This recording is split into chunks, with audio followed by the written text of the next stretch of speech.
Þegar ég horfi á sem sagt framsetninguna hjá þeim sem að undirbjuggu þetta, Pétri og Guðmundi, að þá náttúrulega velja þeir lykilstef, vegur trúarinnar. Það náttúrulega einfaldlega er samantekt á öllu sem fyrir liggur í lífi og starfi kirkjunar. Og vel til þess, já, gott að minna á að eitt elsta rit kirkjunar, Didache eða kenningin,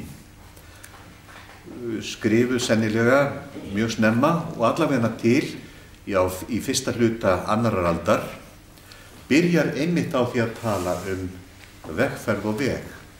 Til eru tveir vegir.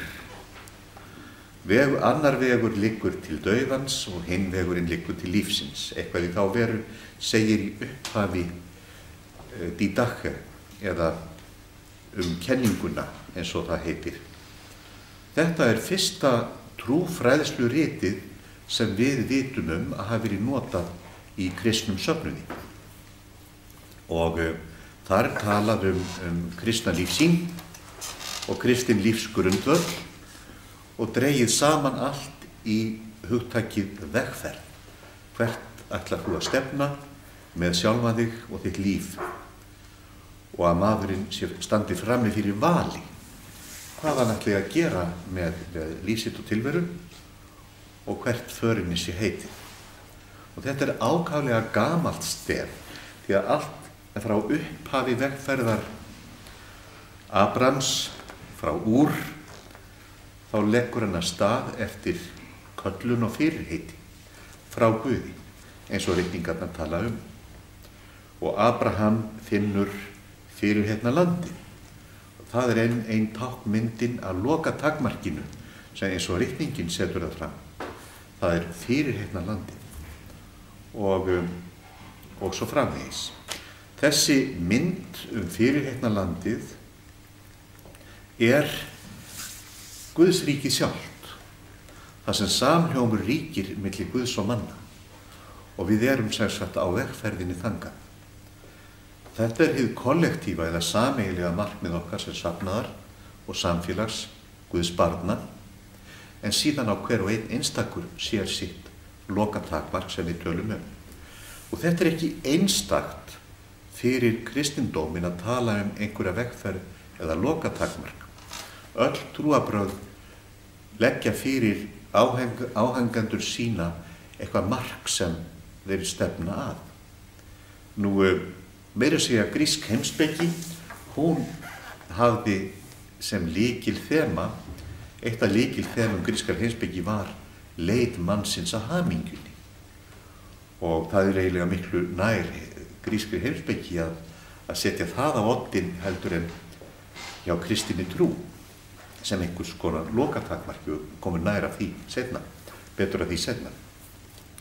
Búddisminn, hann tala líka leit mannsins og þrá mannsins eftir hamingjunni, hvernig svo sem hún er skilgreind. Og við getum jafnframt talað að öll trúarbrögð halda því fram að eitthvað sé og síðan hafi þau það fram að færa sem leysir vandann og leiðir okkur úr hinni óæskilegu stöðu til hinnar æskilegu stöðu. Búddisminn til dæmis, hann ætlar ekkert að skaffa okkur hamingjuna, hann rekur það sem er til þjáningarinnar í heiminum og lausnin undan þjáningunni er að hætta að keppa eftir nokkurum hlut eða í raun og veru að verða laus undan hvers konar þrá og þar með líkur þjáningunni þegar maður hættir að þarfnast nokkuð skapaðar hlutar og þar með er hann orðinn frjáls. Það er allt önnur frelsun eða allt annað hjálpræði í þeirri mynd fólki en það sem kristindómurinn fjallar og boðar. Nú, ég er búinn að nefna það nú þegar, tákmyndina fyrirheitna landið og síðan Guðs ríki sjálft. Og öll þessi pæling, hún rekur sig svo áfram í gegnum hugmyndasöguna inn í vestrænni menningu til dæmis tal það sem þið hefði örugglega heyrt nefnt útópía eða staðleysan. Það draumalandið, ef svo má orðið komast.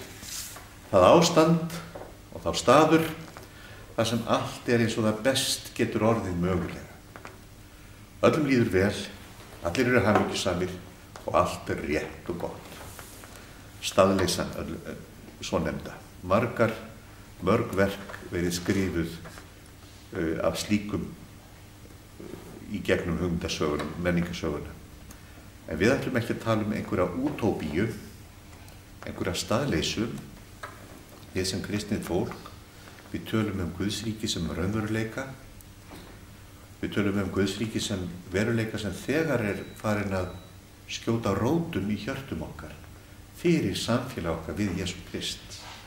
Þannig að þó að við séum á leiðinni, þá erum við í vissum skilningi komin þangað og erum búin að eignast hlutdeild í því loka takmarki. En rétt eins og Abraham var kallaður úr eftir fyrirheiti til landsins fyrirheitna, þá erum við sömuleiðis kölluð af drottni til að vera leitendur ljós og sannleika. Og drottinn sagði sjálfur í sinni fjallræðu: biðjið og yður mun gefast, leitið og þér muni finna, knýið á og fyrir yður mun lokið verða. Þannig að þetta alveg lykil þema í boðskapnum öllum, Guðspjöllunum, bréfunum og svo framvegis. Algjörlega lykil þema. Og ef við lítum rétt til gamans á það hvernig Jóhannesar Guðspjallið, skólinn lærisveinsins elskaða, leggur hlutina fram, þá það strax að prólógus loknum.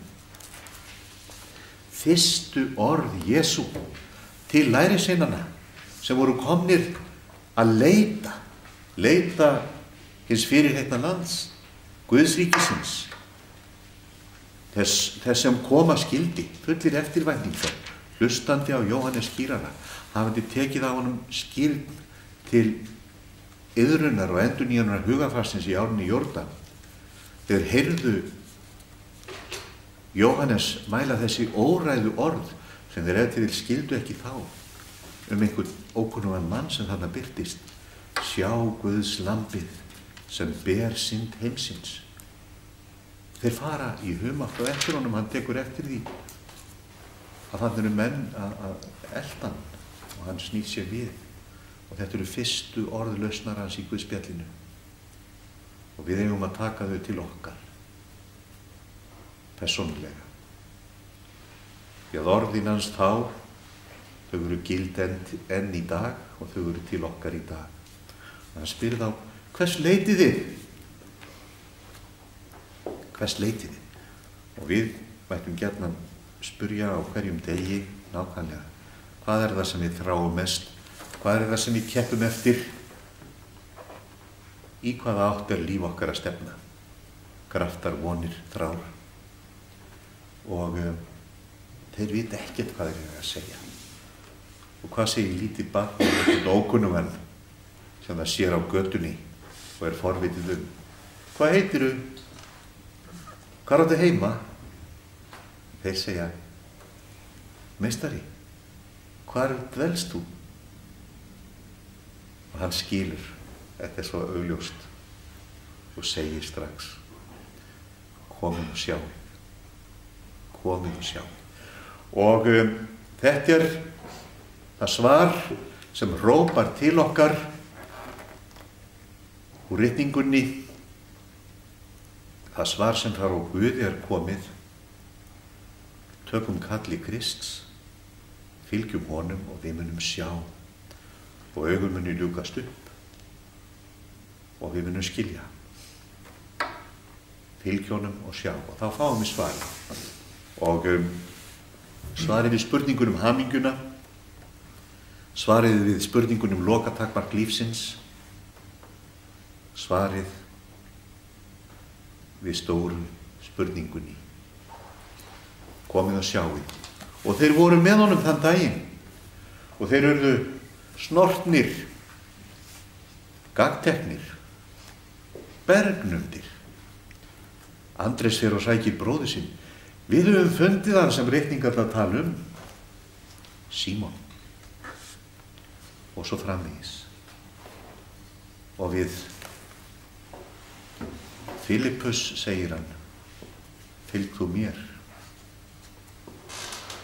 Og Natanael verður svo gripinn að hann segir við hann, þú ert sonur Guðs. Þarna sjáum við játningu sem kemur Messiasardóm Jesú Krists á undan játningu Péturs postula, Símonar Péturs. Þú ert sonur Guðs, þú ert konungur Ísrael. Og þá fáum við viðbragð til okkar allra hamingjuleitina sem segir allt sem segja það. Þú munt sjá það sem þessu meira. Sannlega, sannlega segi ég yður, þér munu sjá himinin opinn og engla Guðs stíga upp og stíga niður yfir mannssonin. Og þetta í raun og veru svarið fyrir þetta kvöld og allt þetta seminar, við má kalla það, sem við erum lögð af stað í hér. Að með því að fylgja Jesú, eiga lifandi samfélag við hann, að þá erum við í raun og veru komin í það musteri sem ekki af höndum gjört, það sem nafn Guðs býr, það musteri sem þekkir engin landamæri, jarnesk, það musteri sem allstaðar þar sem menn koma saman í Jesú nafni. Og gáttir himnanna munu ljúkast upp og við finnum leiðina heim. Og ég held nefnilega að þegar við tölum þessa vegferðina til Guðsríkisins og himnaríkisins, það vegferðin heim. Og mjög mikilvægt ef við hugsum það og menn ætla kannski að fara og finna paradísur í Jerúsalem eða Betlehem, þar sem óréttlætið og ólgan geisar og óvinurinn sjálfur hefur völdin. Látið engan blekkja ykkur með slíku kalli, því að lausnarinn sjálfur konungur allra jarðarinnar og hún fótskör hans og hún öll fyrirheitna landið fyrir þá sem taka hann alvarlega og vilja ganga honum á hönd. Vegurinn heim,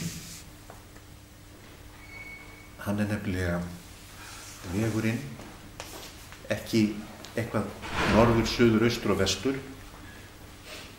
Hann sami vegur og Jesús lýsir svo vel í dæmisögunni týnda son. Hann hélt af stað til að finna hamingjuna og hann hélt hann gæti fundið hana á algjörlega fölskum forsendum. Með því eiga nóga peninga til að geta keypt sér hluti, vinsældir og vináttu, geta keypt sér veislur og vini sem allt hvarf frá honum þegar aurinn var þrotinn.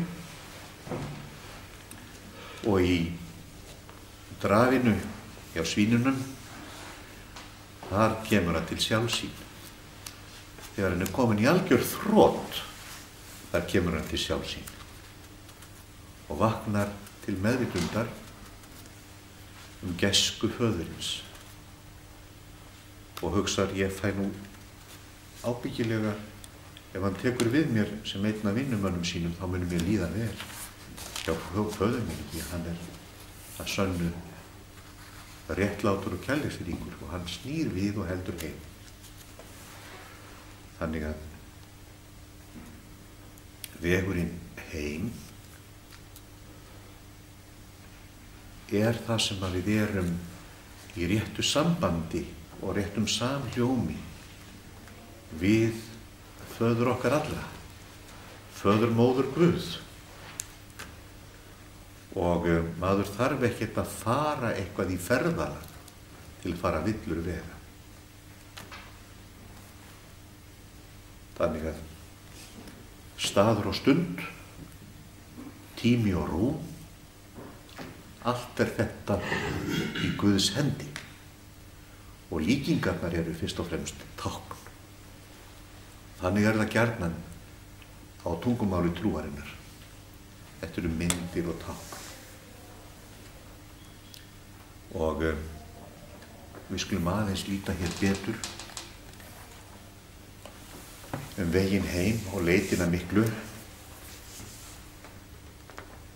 Guðs ríkið fyrirheitna, þar sem samhljómurinn ríkir milli Guðs og manna og milli manna innbyrðis, af því að þeir hafa gengið Guði á hönd og eru að læra að vilja það sem Guð vill og elska það sem Guð elskar, og þeirra sjálfhverfa er að umbreytast í umhyggju fyrir öllum.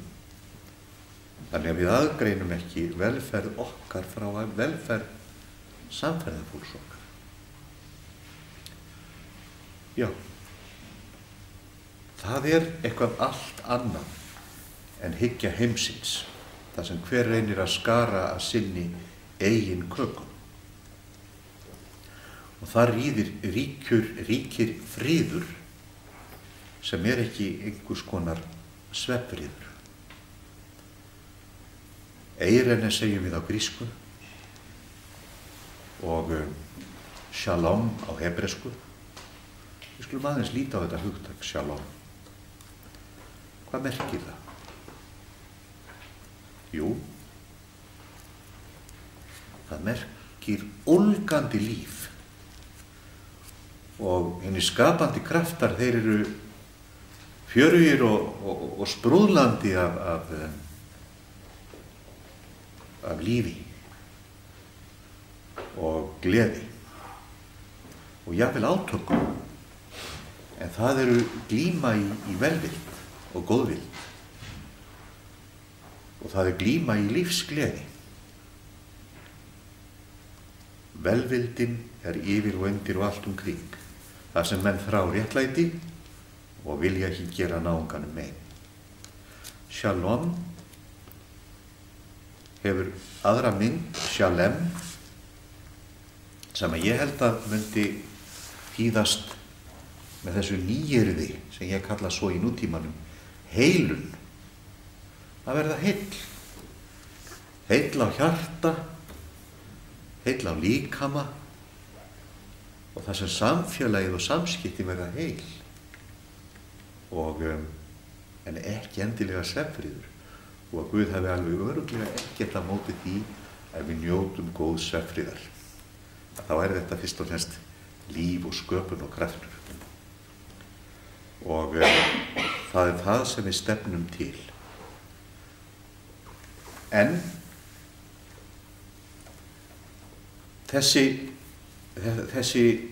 þetta loka takmark, það sem er samhljómur við Guð og sátt, það felur ekki í sér þá hamingju sem er einhvers konar lausn frá þjáningu. Og þar sker á milli okkar og búddistanna. Kristinn maður, hann þráir þá hamingju sem getur vel kosta það að hann taki á sig þjáningu öðrum til blessunar. Taki á sig ok og byrðar og glímir, þreyir, jafnvel kvelst undan öllu sem hann þarf að berjast fyrir. En hann berst í gleði vegna þess að hann hefur eignast eitthvað stærra og meira en öll þessi þjáning sem hann fær að reyna. Það er kannski ekki góð líking, en mér ámar í lítið atvik úr kvikmynd, þar sem að drengur hafði þurft að ganga óraveg með yngri bróður sinn á bakið. Þannig að þegar hann komst á leiðarenda til lausnarinnar úr þessum vanda með bróðurinn sem að einhverjum ástæðum gat ekki gengið. Þá segir einhver við hann: er bróðir þinn ekki þungur?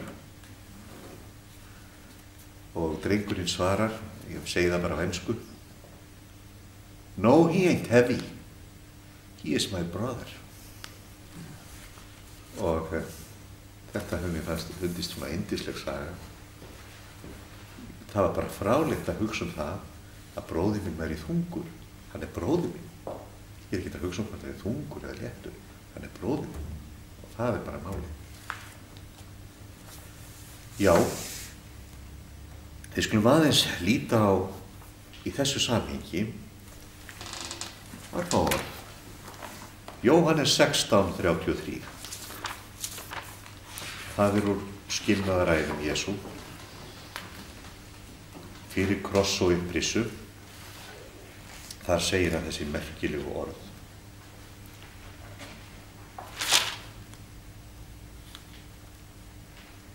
Þetta hef ég talað til í það, svo að þér eigið frið í mér.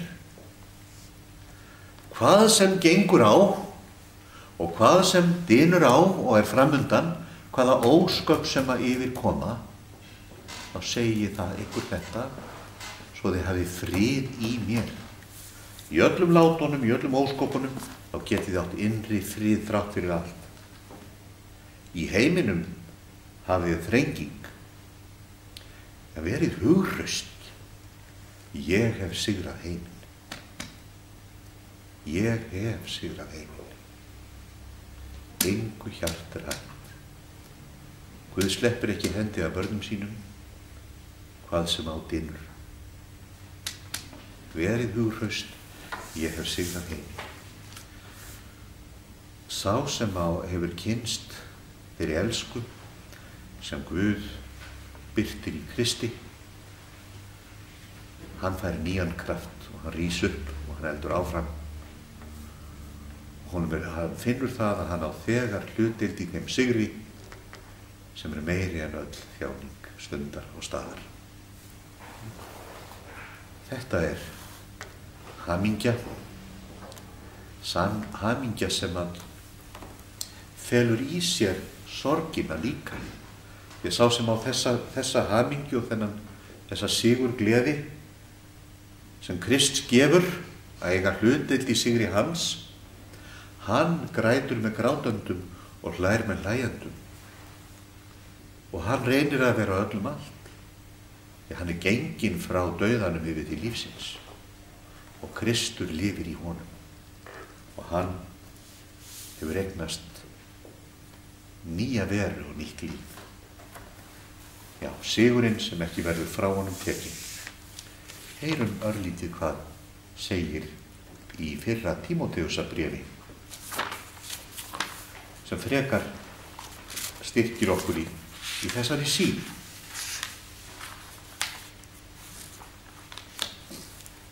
Þar segir í fyrsta kaflanum 18. versi: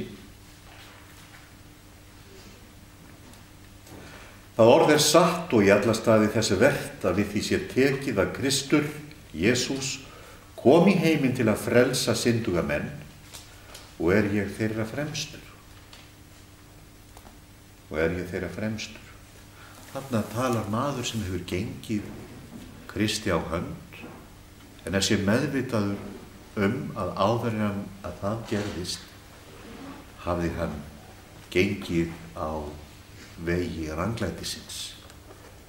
Já, veginum til dauðans. Rétt eins og Páll gerði áður en hann mætti Kristi. Og er ég þeirra fremstur syndugra mann. Og svo heldur hann áfram: en fyrir þá sök var mér miskunnað að Kristur Jesús skyldi sýna á mér fyrstum gjörvallt langlindi sitt, heim til dæmis er á hann munu trúa til eilífs.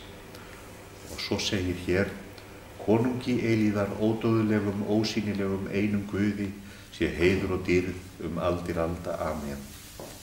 Og hann bætir við: þetta er það sem ég minni þig á, barnið mitt Tímóteus, með þau spádómsorð í huga sem áður voru yfir þér töluð. Samkvæmt þeim skalt þú berjast inn í góðu baráttu. Að jafnvel þó við höfum fundið og jafnvel þó við séum komin heim, að þá það ekki bara að í eigin makindum og sælu við njótum þess í einhvers konar eilífri sólastrandaferð, svona eins og sumir sjá paradísina fyrir sér, þar sem þeir eru á sundlugarbarminum með svona fallegan skerm yfir sig til að hlífa þeir fyrir sólinni, með tequila glas við hliðina á sér, í makindum særlegir. Nei, það ekki til að tala neitt slíkt hér. Samkvæmt þeim, þar að segja fyrirheitunum og orðunum drottins, skalt þú berjast inn í góðu baráttu. Við erum sem sagt kölluð til glímu og lífs og það ekki einhver svefnfriður sem við erum kölluð til. Nei, við erum kölluð til baráttu, og að því að hún barátta elskunar til lífs og blessunar öllum mönnum, þá þrátt fyrir við að grátum með grátendum og hlæjum með hlæjendum, þá erum við glöð að því við fáum að vera með í baráttunni góðu. Og það ekki vegna þess að Guð sé ekki almáttugur og geti gert alla hluti sem honum þóknast, heldur það vegna þess að það partur af því að reisa okkur upp til hinnar sönnu mennsku, það partur af því að leyfa okkur að vera hlutakendur í upprisu Jesú Krists, í sigri Jesú Krists, partur af því að við fáum að eignast þessa sönnu mennsku og verða heil, að við fáum að taka þátt í góðri baráttu og góðri glímu á degi hverjum. Réttandi hjálparhönd, sýnandi hlýju, hlýtt orð, hlýtt verk og svo framvegis. Þá hugsa maður ekki árangur. Hvað hef ég unnið Guðsríkinu margar sálir á síðasta ári? Við hugsum ekki það. Því að það ekki við sem erum að gera neitt slíkt. Því að það andi Guðs sem verkar allt hið góða í öllum. Og hans dýrðin, og hans sigurinn. En blessunin okkar að fá að vera með og fá að vera þáttakendur. Það hið rétta og góða shalom. Það hið rétta og góða shalom. Tímóteus hefur örlitlu við þetta bæta og heilmiklu. Í 12. versinu segir hann: Berstu trúarinnar góðu baráttu, höndlaðu eilífa lífið sem þú varst kallaður til og þú játaðist með góðu játningunni í viðurvist margra votta. Þarna langar mig að segja svolítið við ykkur. Ég búinn að töngla svolítið á þessu. Ég veit að vinir mínir hér kirkjunni sumir hverjir hafa fengið að heyra það. Hann að tala góðu játninguna. Nú eigum við trúarjátningu, postulega. Hún kannski mörgum erfið. Ég fékk spurningu nýverið frá fullvöxnum menntamanni. Já, bara komið til ára sinna orðin afi eins og ég, og sagði við mig bara í síðustu viku: Gunnlaugur, ég hef aldrei skilið trúarjátninguna. Og það svo margt sem við eigum óunnið. Postulega trúarjátningin, svo einföld sem hún mörgum erfið. Níkaujátningin miklu ljósari, miklu opnari til skilnings. Ég minni ykkur á hana, hún aftast inn á spjaldinu í sálmabókinni. Gefið ykkur tækifæri, tíma og tækifæri og lítið á hana, við megi vera hana.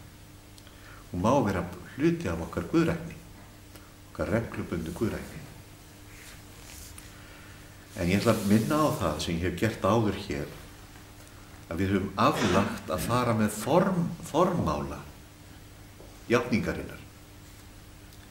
En einmitt það að fara með formála, annarkvort eins og að var áður fyrr, eða hann mætti endur skrifast á nútíma máli fyrir kirkjuna í dag, það er til að draga frekar fram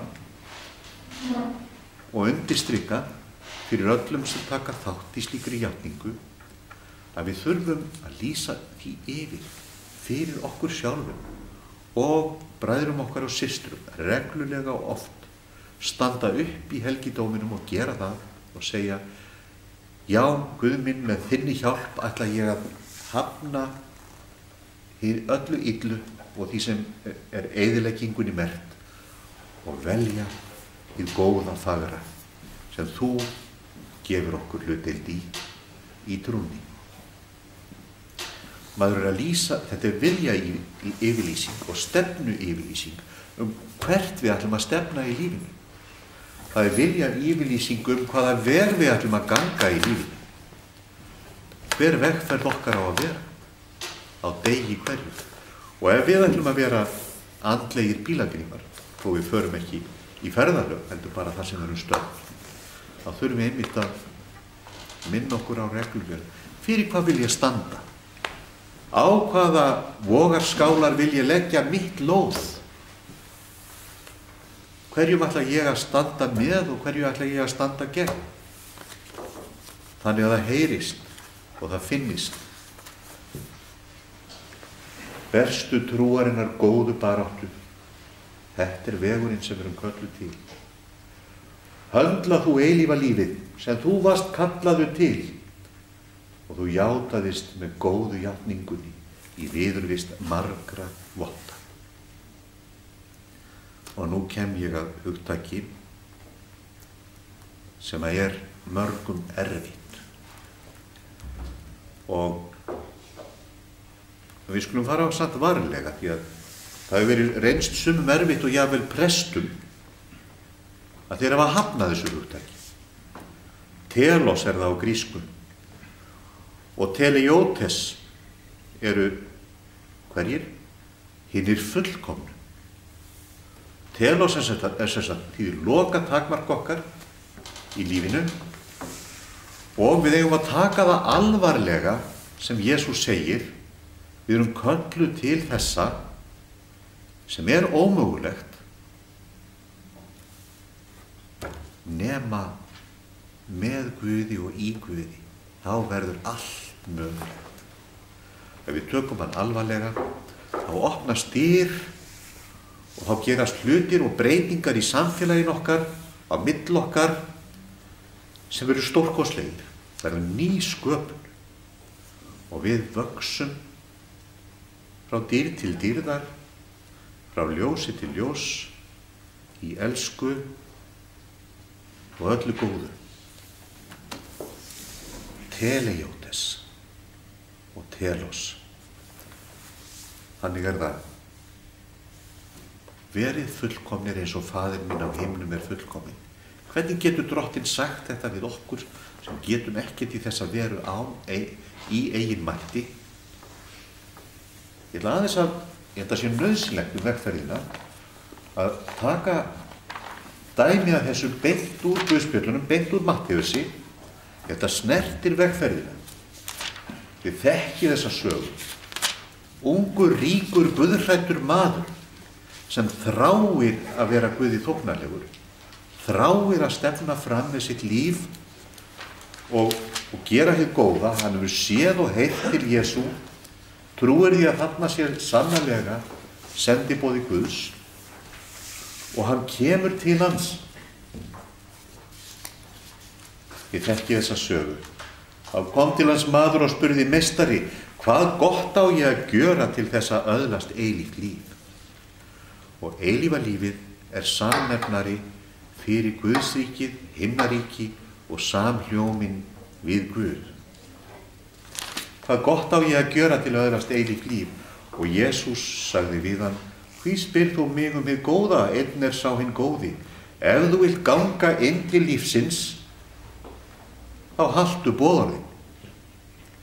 Og hann spyr: hver? og Jesús ræðir við hann Móselögin, boðorðin 10. Og þá segir ungi maðurinn, alls þessa hef ég gætt, hvers mér enn vant? Hvers mér, hvað vantar upp á? Ég reyna að fara eftir boðorðunum, hvers mér enn vant? Og Jesús segir við hann, ef þú vilt vera fullkominn, skaltu fara, selja eigur þínar, gefa fátækum og muntu fjársjóð eiga á himnum. Kom síðan og fylg mér. Hvernig haldið þið að þessi orð hefðu hljómað í eyrum útrásarvíkingana, svokölluðu, rétt fyrir hrun? Losið ykkur við allt góssið, látið það, skrifið það bara á hina fátæku í landinu og komið til að lifa algjörlega fyrir Guðsríkið með mér. Þegar ungi maðurinn heyrði þessi orð fór hann brott hryggur, enda átt hann miklar eigur. En Jesús sagði við læri sína, sannlega segi ég yður, torvelt verður auðmanni inn að ganga í himnaríki, en segi ég auðveldara úlvalda að fara gegnum nálarauga en auðmænni að komast inn í Guðs ríki. Það er deilt þessi orð meðal ritskynjenda, sem vilja taka þau bókstaflega, aðrir vísa til þess að eitt af hliðunum í Jerúsalem hafi verið nefnt nálarauga og þangað var ekki hægt að fara með stór burðardýr nema að taka af þeim klafan. Og sumir vildu þá leggja það út þannig, þú ferð ekki til Guðs með góssið þitt, með eigurnar þínar. Þú bara að koma eins og þú ert án alls. En hverju sem því líður, þá eigum við að skilja þessi orð greinilega, einmitt á þessum nótum, að við þurfum að láta af allri eigingirni og hafa gengið innar í þeim helgidómi sem Kristur Jesús, í því mysteri sem hið eina og sanna, til þess að geta nálgast fullkomleikann. Og þá kemur þetta, og ég talaði þetta við ykkur á. Pétur segir við hann, vér yfirgáfum allt og fylgdum þér. Hvað munum við hljóta? Og það er satt að Pétur yfirgaf allt eftir því sem við best vitum. Sannlega segi ég yfir, svarar Jesús, þegar allt orðið endurfætt. Hann að tala í fyllingu tímans. Og það er merkilegt hugtak, kairos á grísku, fylling tímans, þegar stundin komin. Kona elur barn sitt að jafnaði í fyllingu tímans ef allt fellt. Þegar komin réttur tími. Þegar allt orðið endurfætt og mannssonurinn situr í dýrðarhásæti sínu, þegar vilji Guðs ríkir í hjörtum mannanna, munu þér sem fylgir mér einnig sitja í 12 hásætum og dæma 12 ættkvíslir Ísraels. Hér táknmynd, fullyrði ég, það mín túlkun, ekki einhvern rasískt Guðsríki, þar sem að menn sitja í hásætum af því að þeir eru með ákveðna genetík eða tilheyrir ákveðnum þjóðflokkum, endur fyrir löngu. Kristur brauð þá túlkun upp og opnaði öllum mannkyni það að verða Guðs börn. Og þannig að þetta tákgrænt eins og allt tungumál trúarinnar, og hver sem hefur yfirgefið heimili, bræður eða systur, föður eða móður, börn eða akrasakki nafsmíns mun þá margfalt aftur og öðlast eilíft líf. En margir hinir fyrstu munu verða síðastir. Það sem að ég vil vekja athygli á úr öllum þessum kafla þetta samstofnað, þetta líka í Markúsi. Það þegar þeir spurðu hver getur þá orðið hólpinn, þá svaraði Jesú og horfði á það og sagði, fyrir mönnum engin ráð til þessa. Hann með öðrum orðum að segja, elskurnar mínar, þið getið ekki orðið hólpin. Fyrir mönnum eru engin að ráð til þess. Ég hef lagt verkefni fyrir ykkur sem ykkur ofviða. Það er það sem Jesús að segja. Og þetta kann að virðast skelfilegt, en þetta í raun og veru hjálpræðisboðskapur og gleðiboðskapur.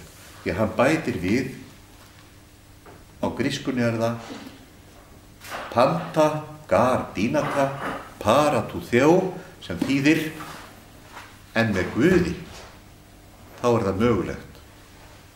Guð megnar allt. Það svarið hans. Það rétt þýðing. Ég vil gera athugasemd við þessa þýðingu hér. Með Guði verður það mögulegt. Það að segja að þegar við göngum Guði á hönd og gefumst honum, þá það Guð sem gerir verkið. Hann helgar okkur og reisir okkur upp til hins rétta og góða og fagra. Og þess vegna það náð. Og enginn maður getur státað sig að því nokkuð tíma að vera fullkominn fyrir eigin tilverknað. Ef einhver hefur höndlað slíka helga leyndardóma, þá það gjöf fyrir Krist og heilagan anda. Gjöf. Þess vegna fagnaðarerindi náðarboðskap. Boðskapur gjöfina miklu. Við ekkert á móti náðargjöfum hvers konar, en þegar ég tala gjöfina miklu, gjöfina sem Kristur talar þá það hann sjálfur, þá það Guð sjálfur sem gefur sjálfan sig. Og það í sannleika að komast heim. Að höndla þá gjöf. Og þá við heima hvar sem við förum.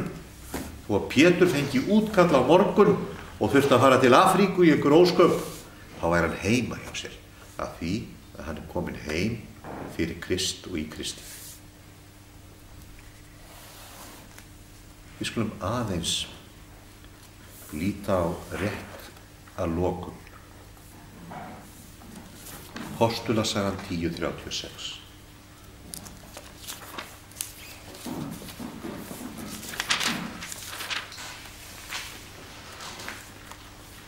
Já. Orðið sem hann sendi börnum Ísraels, þá hann flutti fagnaðarboðinu frið fyrir Jesú Krist, sem drottinn allra, þekkið þér. Merkilegt. Hann að tala shalom. Það shalom sem skal gefið öllum þjóðum fyrir Jesú Krist, sem drottinn allra. Hann konungur konungana. Og það meira þetta að segja. Og hér ætla ég að enda, annars vegar í Filippíbréfi og svo í Kólussubréfi, með orðunum hér. Já, við skulum líta á Kólossu fyrst. Já, það vers 19 og 22 í fyrsta kapítulanum. Það segir: því að í honum þóknaðist Guði að láta alla fyllingu sína búa og láta hann koma öllu í sátt við sig. Öllu, bæði á jörðu og himnum, með því að semja frið með blóði sínu, útheltu á krossi. Og ennfremur, yður hefur hann nú sáttagjört við sig með dauða Krists í jarðneskum líkama. Hann vildi láta yður koma fram fyrir sig, heilaga og lítalausa og óaðfinnanlega. Og svo orðin í Filippíbréfinu.